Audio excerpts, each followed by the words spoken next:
The Detroit Pistons are in the midst of one of the biggest two-year turnarounds in the history of the NBA. As just 2 years ago, the Pistons were going through a season that saw them lose more games in a row than any other team in regular season history. This season, the Pistons are on pace to win over 60 games. It's a turnaround that needs to be celebrated and studied by organizations that are stuck with poor lottery luck, injury issues, poor coaching, and constant dysfunction. With that said, this is Son of a Sports, and today, let's talk about the Detroit Pistons.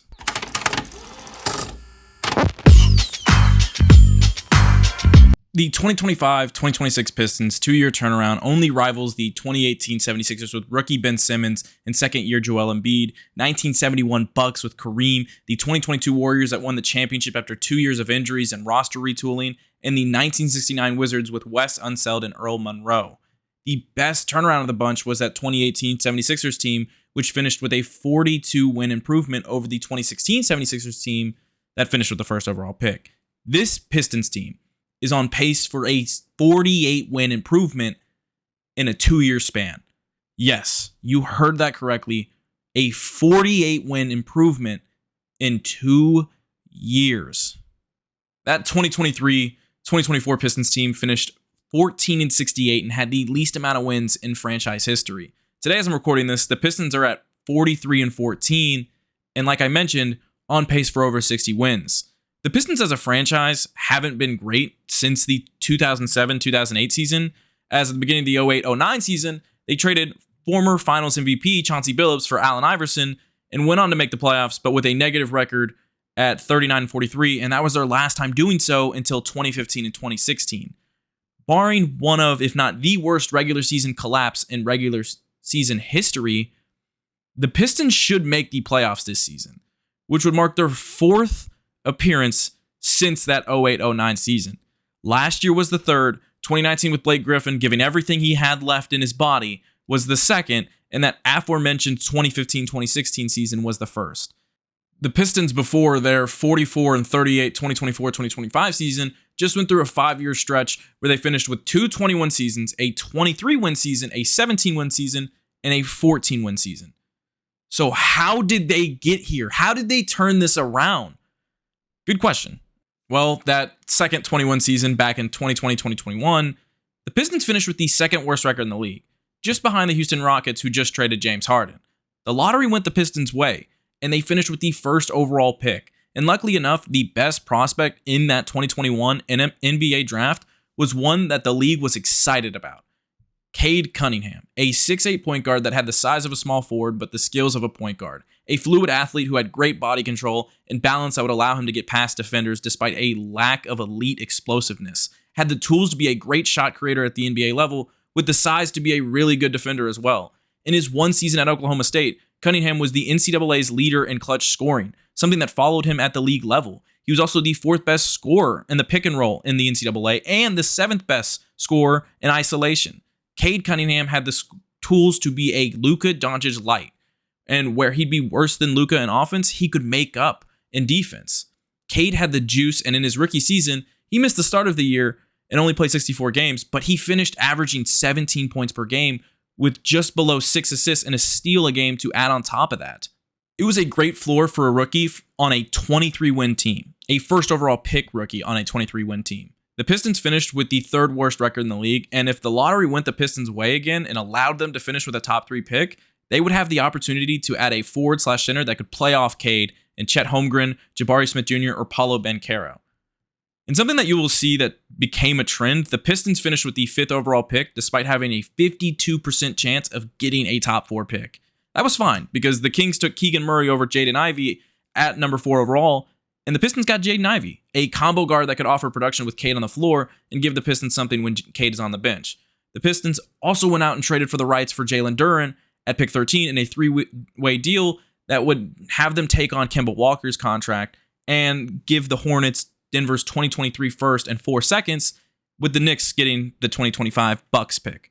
So, leaving the 2022 NBA draft, the Pistons got a combo guard in Jaden Ivey that could be the number 2 next to Cade in the long term, and Jalen Duren, a really, really young center that should develop into something big for the franchise in the long term as well.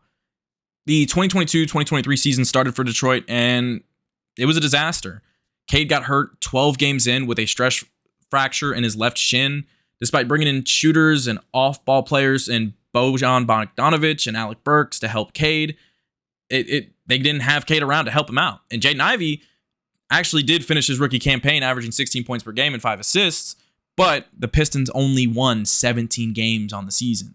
Former top 10 pick Killian Hayes, the Pistons' first-round pick the year before Cade, was looking worse and worse. Marvin Bagley and James Wiseman, two former number 2 overall picks the Pistons took on, both particularly didn't develop or revitalize their careers during that season. And the shift was going into 2023-2024. It was a horrible, awful season in Detroit, but they were tied for the best odds at getting the top pick in the 2023 NBA draft, just like 2022. However, the NBA gods are not kind, and the Pistons again walked away with the 5th pick in the draft, despite holding the worst record in the sport the previous season, in a draft that could have brought them Victor Wembanyama. Anyways, the Pistons also moved on from coach Dwayne Casey, who had been with the team since 2018-2019. The young players weren't developing how the Pistons wanted, and the Pistons' best season in Casey's final 4 years finished with just 23 wins. No coach is surviving that. The Pistons went on to hire Monty Williams, who was just fired by the Suns after having issues with DeAndre Ayton and not making the conference finals in 2022 and 2023, despite a 60-plus win season in 2022 and trading for Kevin Durant in 2023. And let me just say this, because I know this has been said a million times. Monty did not want to coach anymore and had made it clear to the Pistons before the Pistons came in and offered a bag that almost no one will turn down. Monty wanted to go home and be with his wife that was suffering through an illness. He wanted to go help his sons throughout high school basketball, and he wanted to be with his wife and help her recover. Monty right now, after being fired from 2 teams in a calendar year span, is making $20 million to not coach basketball in the NBA anymore. He coaches his sons, who are both top recruits in the next few years. Anyways, the 2023 NBA draft saw the Pistons take Ausar Thompson at 5, the second Thompson brother in the draft, and the one that went right after his brother. Ausar was more of a forward compared to Amin, his twin brother, but had some playmaking abilities. Ausar was extremely athletic and offered rim cutting and rim running abilities, while also possessing the skills to be one of the best defenders in the sport. His jump shot would need work, like serious work, but all the tools were there for him to be an elite defender and athlete at the NBA level. And at the back end of the first round, the Pistons also drafted Marcus Sasser, who would provide Detroit with some guard depth behind Cade, Jaden, and unfortunately Killian. Like I said at the beginning, the 2023 season was the worst in Pistons history, the 2023-2024 season.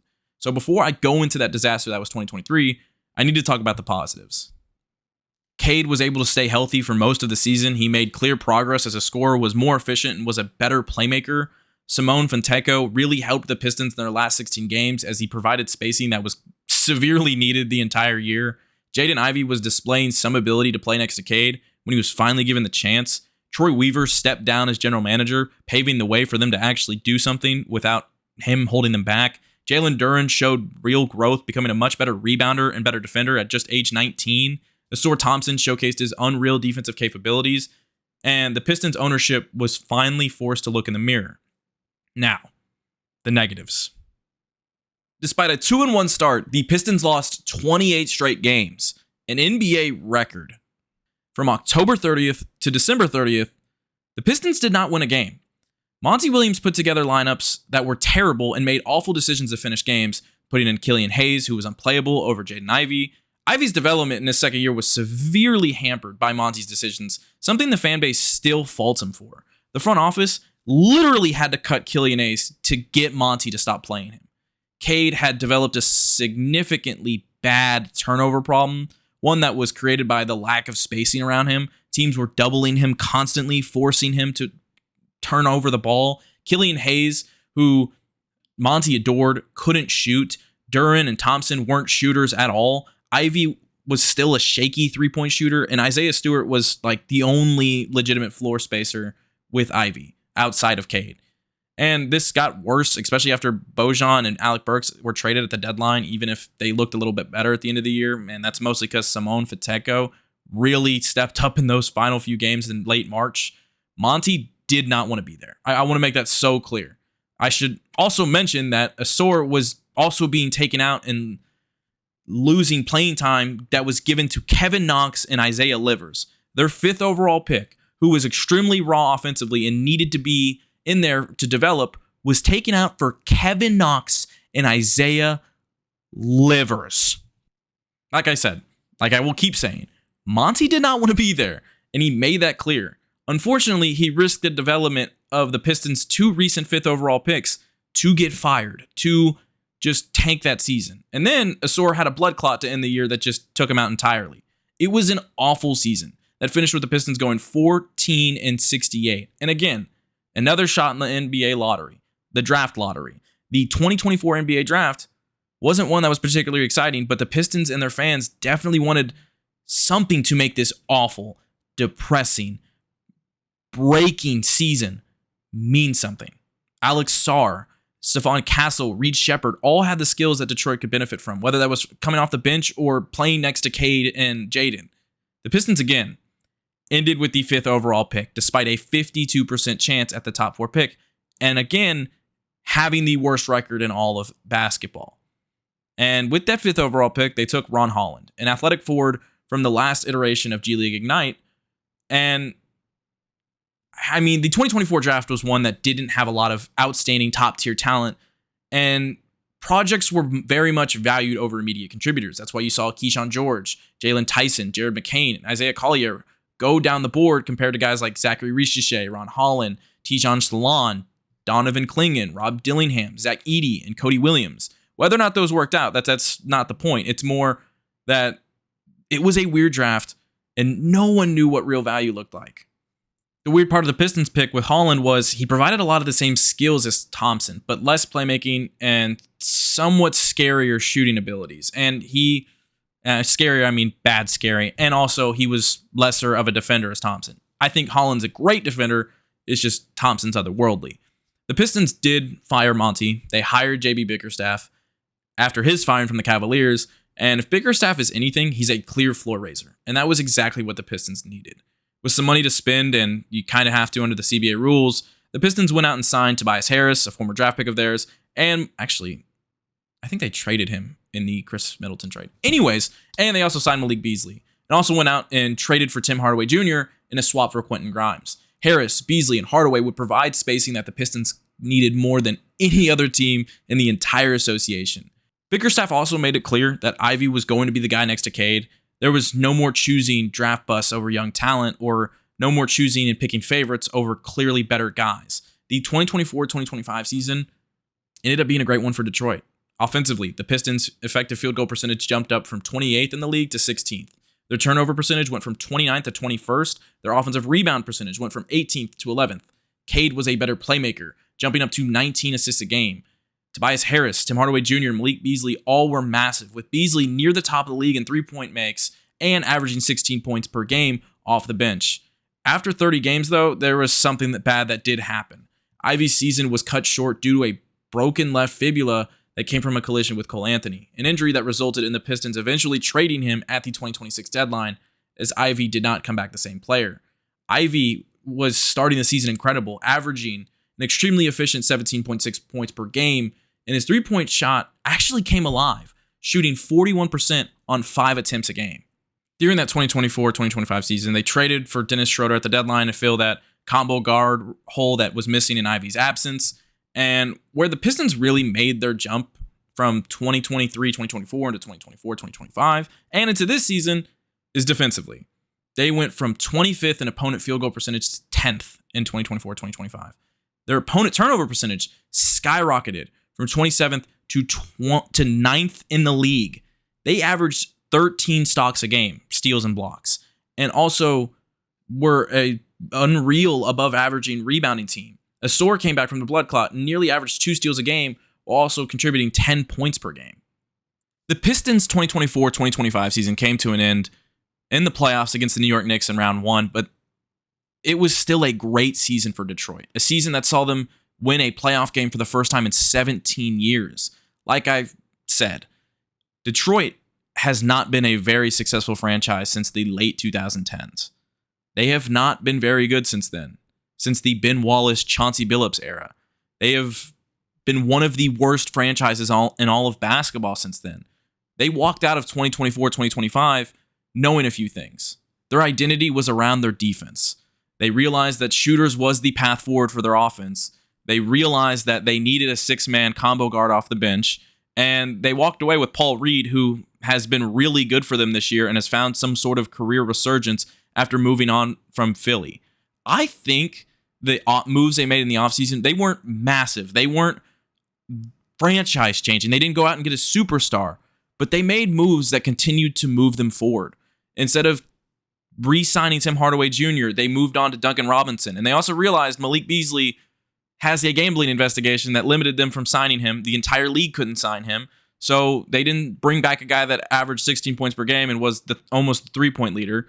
And they still brought in Duncan Robinson, who offered more than a Tim Hardaway Jr. He wasn't just a spot-up shooter. He would also provide cuts to the rim, some decent playmaking, and some defense that he gained from being in Miami. They also brought in Karis LeVert to be that Dennis Schroeder combo guard type of guy off the bench, but he's bigger, offers a little bit more if his game is off on the night. It hasn't exactly worked in 2025. Pistons fans are not the biggest fans of Karis LeVert, but the idea around it was smart. I think also just keeping B-Ball Paul and Paul Reed has helped them a bit. Trading for Kevin Huerter hasn't exactly worked either midseason, but it was the idea of bringing in more shooters. And then another thing they did, Dennis Jenkins, an undrafted free agent guard that they've brought in, started off the year incredible. And right now he's only averaging around 8 points per game, but he's been a really good player for them off the bench, providing some spacing, providing some defense, and some playmaking, even when Cade's on the floor. Jenkins has been a major part of what Detroit has done this year and has actually made up for a lot of Karis LeVert not fully working out. And like I said, on defense is where this team made its jump. In 2025, 2026, the Pistons go all the way to number one in the league in opponent effective field goal percentage. They're creating more turnovers than anyone else in the league. They do foul more than anyone else in the league, but come playoff time, I think that'll be a little bit easier for them because you can be more physical in the playoffs.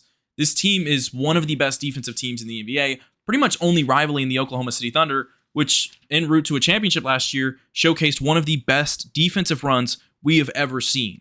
And this team hasn't made some big move yet. I think next year, if this team slips a little, they have the assets to go out and go make a move. I mean, everyone talks about the Devin Booker potential move. They had to get rid of Jaden Ivey this year, or they didn't really have to, but they moved on from Jaden Ivey this year.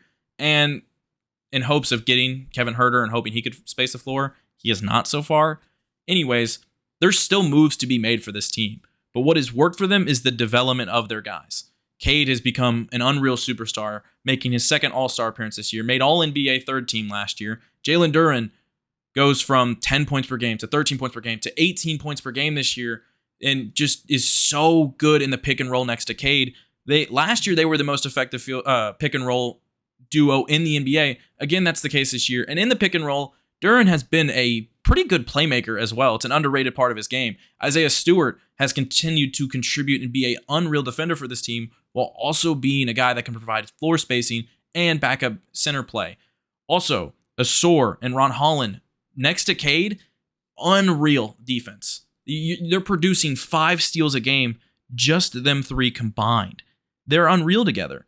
This team still has three-point shooting struggles, but offensively, they have been pretty efficient for most of the season and continue to get better in the areas that they've just needed to get better at.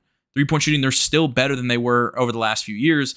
Producing turnovers or creating turnovers of their own, they're actually still much better this year than they were over the last few years. This team has relied on the development of their young players, and it's worked so beautifully because they have a number 1 overall pick in Cade Cunningham that has turned into a superstar. And going forward, I still think that this team's ceiling is all dependent on the development of the guys outside of Cade, but there is a clear plan here. They hope Ron Holland and Asor can really grow offensively to the point that once Tobias Harris moves on, which might be at the end of the season, they can step in and be the power forwards of this team and offer real floor spacing next to Cade. They don't take such a step back. They hope that they can still acquire shooters and get better in that department because, again, Duncan Robinson's in his 30s, even though they gave him a deal that is for a few years. And I think there's still room to be made for more moves. Like I said, Devin Booker's a possible move that they could do in the future. Chris Middleton's being talked about as a buyout candidate from the Mavericks that they could bring in today. This team is so exciting because they have an identity as a franchise that they are matching up very well. The Bad Boy Pistons. They're more physical than anyone else in the league. They create more stocks than anyone else in the league. And they're just a tough, fun team led by a superstar that is one of the clutchest players in all of basketball. Once the fourth quarter starts, it's, yeah, we got our job defensively. Give the ball to me, and I'll handle the rest. And that is a fun style of play. It's not always sustainable. We don't know what the ceiling looks like in the playoffs, but I think this season, this franchise should be celebrated for a 2-year turnaround. No one else has done this, and most other people make unreal moves during that time. This team has not. They've had a former 5th overall pick decline or have a major injury and eventually be traded off the team. Another one deal with blood clots and still not make much offensive progression. And then another 5th overall pick become one of the worst 3-point shooters in all of basketball in Ron Holland. And I mean, he still has room to grow there. He's still fine and he's still playable. But he is one of the worst 3-point shooters. With all that said, I still think I just can't praise this team enough, man. Anyways, I hope that the Pistons and their fans are really enjoying this season. And yeah, this is Son of a Sports. I'll catch y'all next time.